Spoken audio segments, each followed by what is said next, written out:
quando você se depara com o que os países imperialistas, capitalistas, da forma que eles contam a história do seu pai, que é uma forma cruel, você já chegou em algum momento se questionar, assim, talvez você consigo mesma, ou questionar sua mãe, se aquilo era verdade, o porquê contar a história do seu pai dessa forma?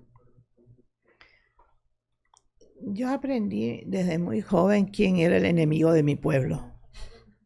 Y el gobierno de Estados Unidos lo ha demostrado con creces durante toda mi vida. Yo nací en el 60 y a partir de ese año ya comenzó el bloqueo contra Cuba. Es decir, que yo he sido una niña, una joven y una mujer bloqueada por Estados Unidos. Pero nunca me ha quitado el deseo de vivir ni la alegría de vivir. Nunca. Porque soy parte de un pueblo que sabe resistir. Entonces, en ese sentido, aprendí a diferenciar quiénes son los enemigos y quiénes son los amigos.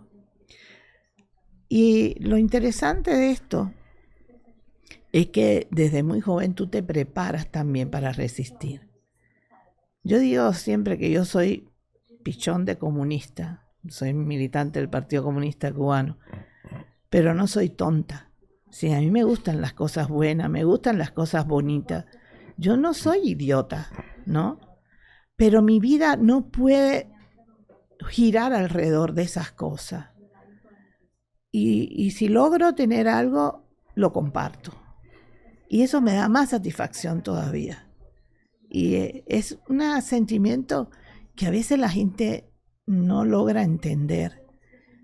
Pero el hombre, como ser humano, es más dichoso cuando sabe recibir sin olvidar y cuando sabe dar simplemente. Y eso ha sido una ley en nuestra vida, ¿no? También muy joven leí algo muy interesante de un soviético. El libro en ruso se llama Kak sakalala stal, que quiere decir así se templó el acero.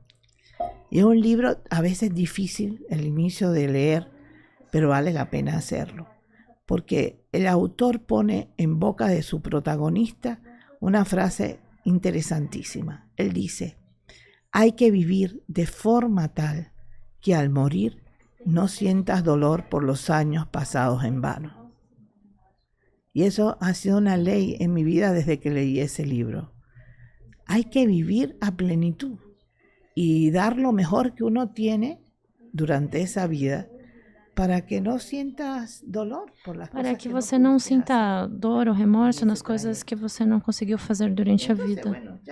Então, o que eu digo, Cosas me han pasado, así, muitas cada coisas vez cambia. as coisas me aconteceram. Eu estive em Islândia, um país muito ao norte do mundo, Ahí e en la escuela donde fui a dar una conferencia, e um moço na escola onde eu fui dar uma conferência saiu brutalmente e me acusou dizendo que meu pai havia sido um assassino. Minha companheira se indignou e eu tive que segurá-la para que não agarrasse. Calma, eu disse, ele é só uma criança, um adolescente. Por que você teve essa reação? Perguntei. Isso é o que eu li. Mas você não pode acreditar em tudo o que dizem. Você tem que aprender. Você tem que buscar outras informações, disse. É verdade que meu pai participou, presidente de um...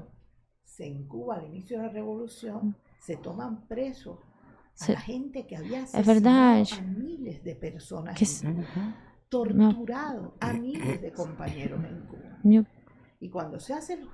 e quando se faz o juízo dessas pessoas, por essas leis que estão estabelecidas em Cuba, pelas leis que já estavam estabelecidas pela burguesia, que não se tinha trocado até então, cumprindo essas leis, essas pessoas foram condenadas à morte.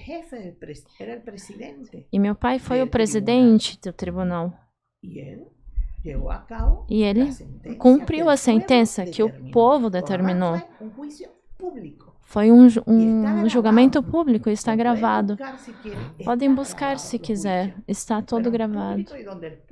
Foi público, onde o povo denunciou, onde esse me abusou de mim, esse assassinou meu irmão diante de mim. Então, eram coisas impossíveis de negar. Então, quando o Tribunal Revolucionário, cumprindo as leis da Constituição, determinou que havia pena de morte para essa gente, o meu pai fez que essa lei se cumprira. Isso é simplesmente o que aconteceu. Agora, essa informação foi manipulada. É uma coisa do inimigo, porque trata de tirar a veracidade das informações e tirar a força dessa figura. Porque se há muitos jovens que são revolucionários como Che, é melhor então é melhor que por parte do inimigo essas informações sejam manipuladas. Essa é a maneira que eles sempre usam. Cara, vamos por parte, né? O filme que ela falou, o Diário de Motocicleta, ele é dirigido por um brasileiro, ele é dirigido pelo Walter Salles. O Gael Garcia Bernal tá espetacular nesse filme. Quando a gente vê as fotos do Gael e vê as fotos do pai dela novo, é impressionante ver como que ele consegue se transformar no Che. É um filme espetacular, de fato, acho que todo mundo devia ver. O Kaktakaliala Stal é do Nikolai Ostravsky e ele é um romance autobiográfico. O que é mais impressionante desse romance é o fato dele ser basicamente quase todo baseado na própria vida do Nikolai Ostrovsky, e ele está publicado no Brasil pela Expressão Popular. Então, quem tiver interesse em conhecer o Assim Foi Temperado o Aço, ele é um dos textos mais fundamentais do realismo soviético. Ele vai ser publicado ali entre 1930 e 1934. Ele foi sendo publicado em fascículos, porque o Ostravsky, à medida que ele estava escrevendo, ele também estava com a doença autodegenerativa dele avançando, então ele demorou mais a publicar esse livro. É um livro muito marcante e ele vai falar de todo o período revolucionário, de todas as agruras do período revolucionário, mas também ele vai falar de amor, ele vai falar da construção, ele vai falar de como que aquele povo se juntou, de como que eles conseguiram, né, vencer todas aquelas dificuldades. É um romance muito bonito, ele vai se passar principalmente ali na região da Ucrânia, mais perto da Galícia, na fronteira mais ocidental da Rússia, já próximo à Polônia, né? São romances lindos.